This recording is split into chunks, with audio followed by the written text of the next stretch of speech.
Squiz Kids acknowledges the traditional owners of the lands on which we podcast, the Turrbal and Kombumerri people. Squiz Kids! It's your daily news fix. Fun, free, fresh.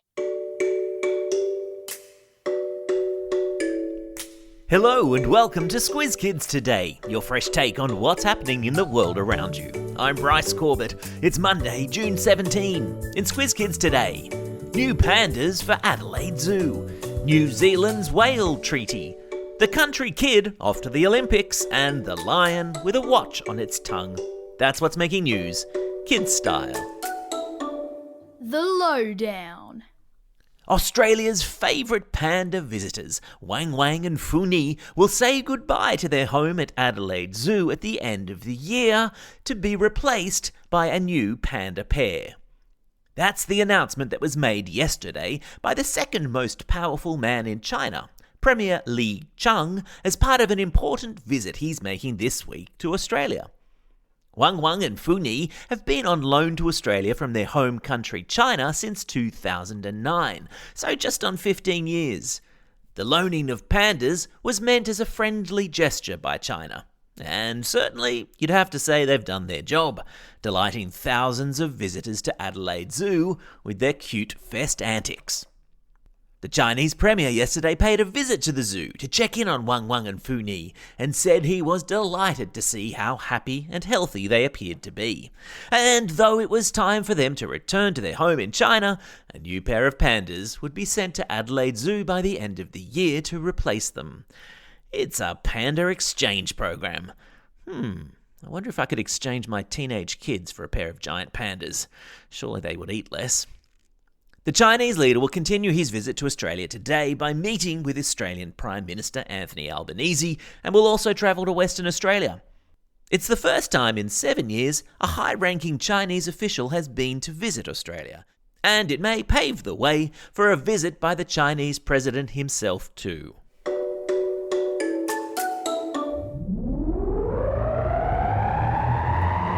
Spin the globe.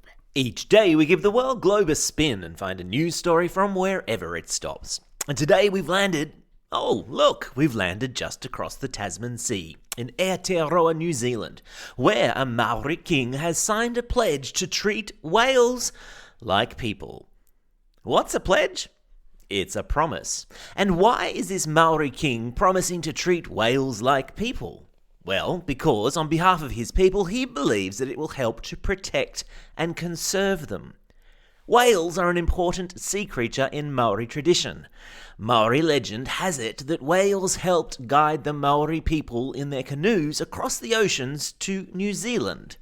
But now, many whale species are under threat. And so the pledge, or treaty, to assign personhood to whales is meant to ensure that they have the same rights as human beings to cross the oceans without being interfered with, and the right to live in an ocean habitat free from pollution. The Maori king has already convinced leaders of the South Pacific islands of Tahiti, Tonga, and the Cook Islands to sign the treaty too. And he's hoping that England's king, King Charles, will do likewise when he comes to Samoa later this year.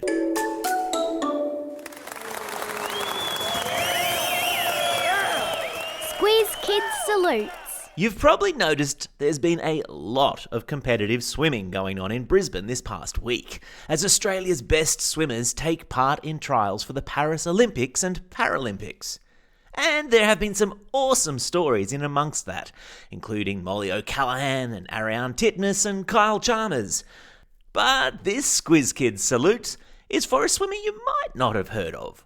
A bloke called Ben Armbruster from the small country Queensland town of Stanthorpe, who surprised selectors, the country, and even himself by coming second in the 50 men's freestyle and booking himself a seat on the plane to Paris. It's an achievement that owes as much to his parents as it does to his dedication to training and his determination to win. Living in country Queensland meant waking up at 5 a.m. every morning to drive an hour to the nearest pool to train before school.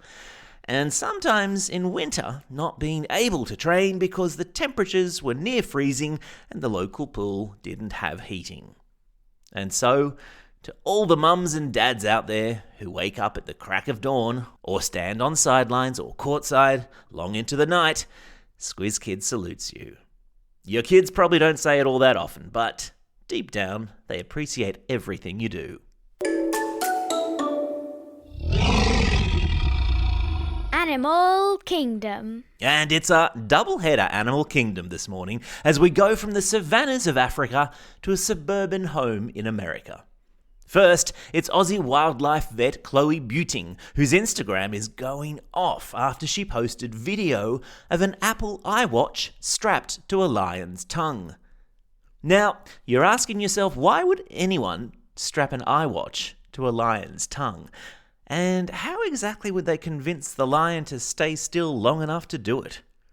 Apparently, it's a field vet hack for measuring the animal's heart rate, keeping track of the blood that's pumping through the tongue. And it's all part of Chloe's work as a vet out in the wild. I've stuck a link to video of the tongue-tied big cat in today's episode notes. The sound of it snoring under anaesthetic is quite adorable. Meanwhile, in Des Moines, Iowa, the Guinness Book of World Records has named Kevin the Great Dane the world's tallest dog. Kevin measures 7 foot high when up on his hind legs, but he's the epitome of a gentle giant. As you'll see from the video link in today's episode notes, he loves snuggling on the couch with his family, is terrified of the vacuum, and eats 6 to 10 cups of dog food every day. Whoa, sounds a bit like my teenage son, except maybe replace dog food with loaves of bread. Oh, there goes the classroom companion clarion, indicating that today's classroom worksheets are linked to these stories. Today, you can brush up on your editing by fixing our spelling mistakes and adding in all of the punctuation to make this story shine. And teachers, remember you can find this week's classroom companion and search for many more curriculum-aligned worksheets in our archive by going to squizkids.com.au and signing up to the Squiz Kids Classroom for free. You're welcome. Time for the quiz. This is the part of the podcast where you get to test how well you've been listening. Question number 1. What's the name of the small town in country Queensland where new Olympian Ben Armbruster comes from? Yeah, well done if you said Stanthorpe. Question number 2. What does Aussie wildlife vet Chloe Buting strap to lion tongues to measure their heart rate? Yeah, of course she straps an Apple iWatch to their tongues. Whoa. Question number 3. What's the name of the dog who's just been named the world's tallest? Yeah, well done if you said Kevin.